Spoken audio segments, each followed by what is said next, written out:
contact in the middle of the bat for the Australians. Gilchrist, a wonderful striker of the ball.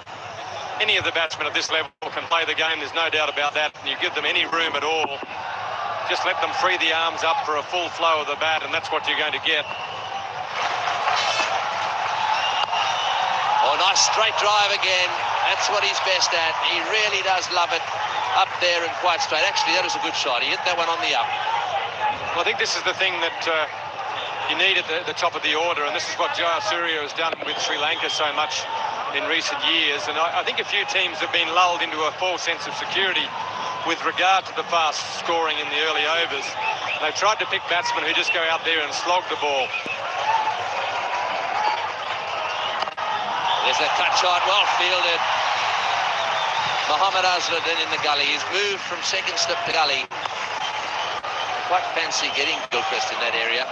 He does cut in the air a little bit, but he cuts firmly. But this was well fielded. Very good fielder wherever he is, Mohammad Azharuddin. Oh, he's got him. He's out, caught behind. Well, the youngster has struck. That's a huge wicket for India. Mark Waugh, who played so well in these big matches, has gone on for a wide delivery. Huge stick. Mongia doesn't drop many. He's snaffled it. Mark Waugh won't want to see this replay. It was a wide delivery. He normally hits them for four. Well, it wasn't the best ball that Agarkar's bowled, but it's turned out to be a magic delivery. Steve Waugh caught by surprise with the width and pace. He's out for 7. Mongia taking the catch. The first Australian wicket falls with 18 on the board.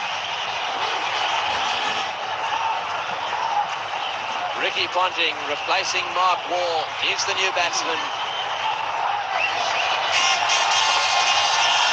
Oh, he's gone! He's gone! He's got behind! Well, that's a big blow. Ricky Ponting played it a wide delivery. Another bad shot. The Australians are in trouble. The side bowled a wide delivery. It may have moved just a little bit, but I got the feeling that Ponting was really reaching for it. That's a huge blow. Well, a little bit of tension out there, and the Australians have suffered a little bit, but Prasad has bowled very well.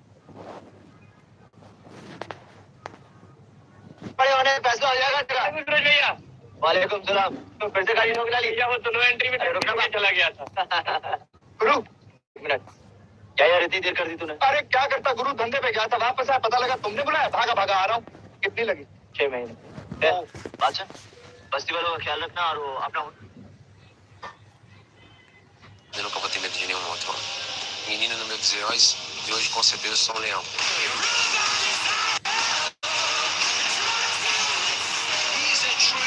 Hyper-aggressive. The all-time leader in performance bonuses, in submissions and finishes.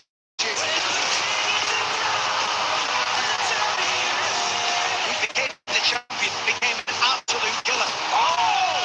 Took out legend after legend. Sou um cara influente, um cara que não deixa a luta chegar na decisão. And again, and another, and another. Um cara que procura a luta inteiro. Ou eu nocauteio ou finalizo. Isso é um bebê. What is left for Charles Oliveira to win? In the toughest sport in the world is Max Blessed Holloway. Hey, a lot of coming after this BMF belt. Come get me. Max Holloway is a dog, man. This dude loves to fight. Man, that Hawaiian warrior is something else. You know when I get into a fight, it's going to be a fight. If you tell me I can't do something, I'm going to tell you, watch me. Holloway all over. I just love to put on a show. I go out there and make fans remember moments. Holloway just told him, they're right here. Everybody acts like they want to do that. Max is the only guy that actually wants to do it.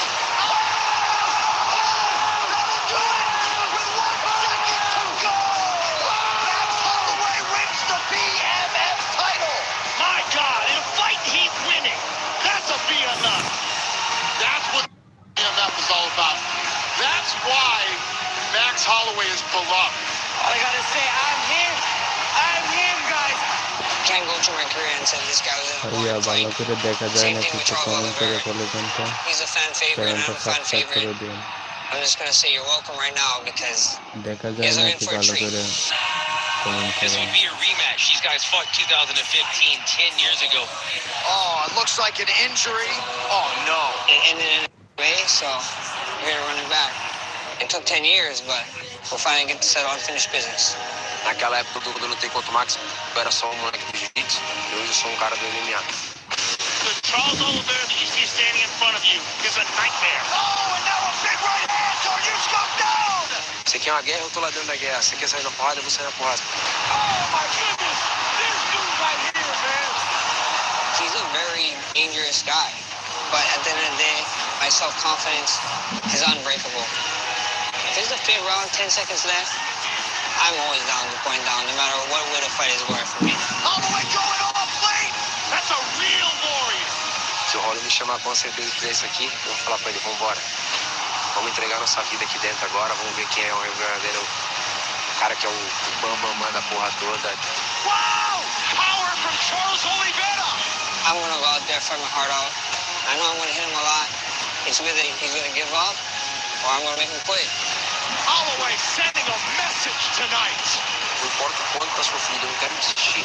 Eu não vou desistir. Tô pronto, sabe? Tipo, é agora, é minha vez.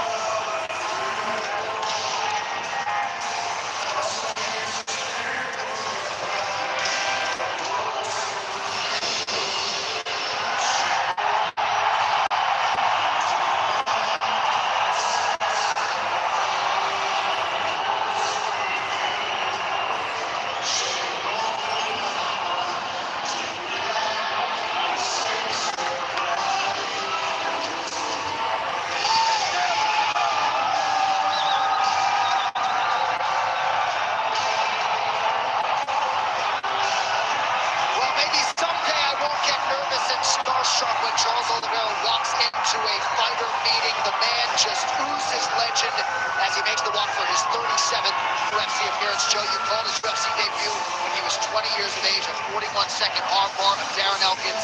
In his 28th UFC fight, he won the undisputed lightweight title, and he is chasing yet more gold and greatness here tonight.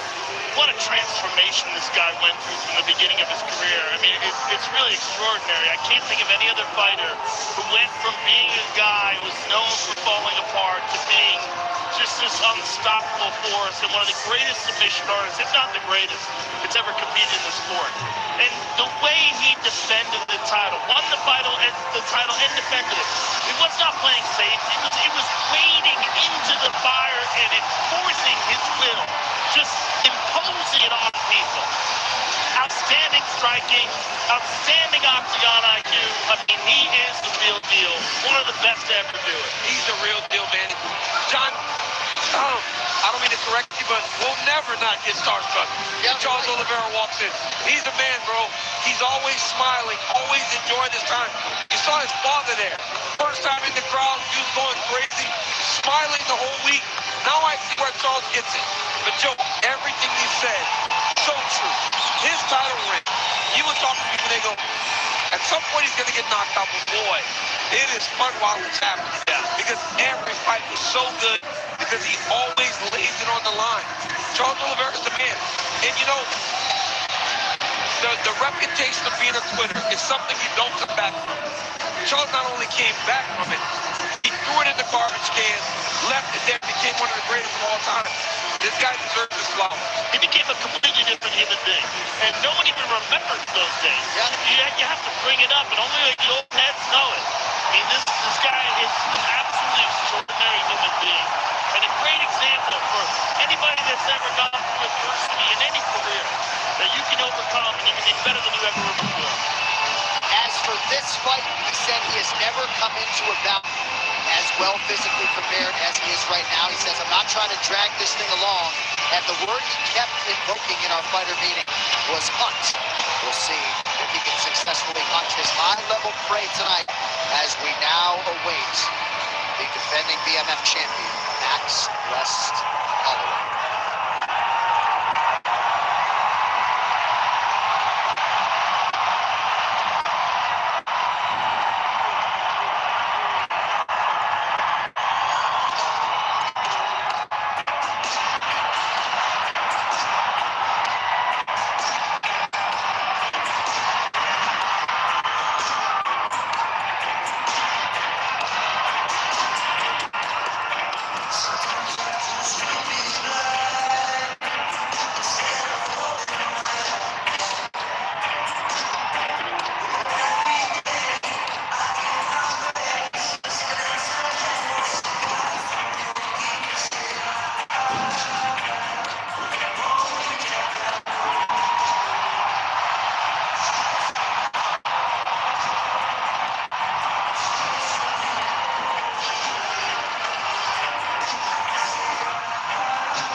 that we saw them as children. I told Max the other day, I go, bro, your head went to your ears. When you started, you were like a small head with big ears because you were so young. But now you're a grown man that's done so many great things, and he doesn't run away from anything. And that's why people love him. That 10-second point thing is so nerve-wracking for his family and for the people in his corner.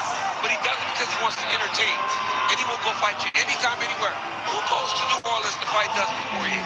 In a retirement fight. Max Holloway, that's who does it. He's a tremendous boxer. Cardio for days. And just say world champion. And if he gets to win the BMF title for the second time, he can really start to say, hey, I deserve a shot at 150. And that's 4. Not quite with it, Aaron, leave a minute.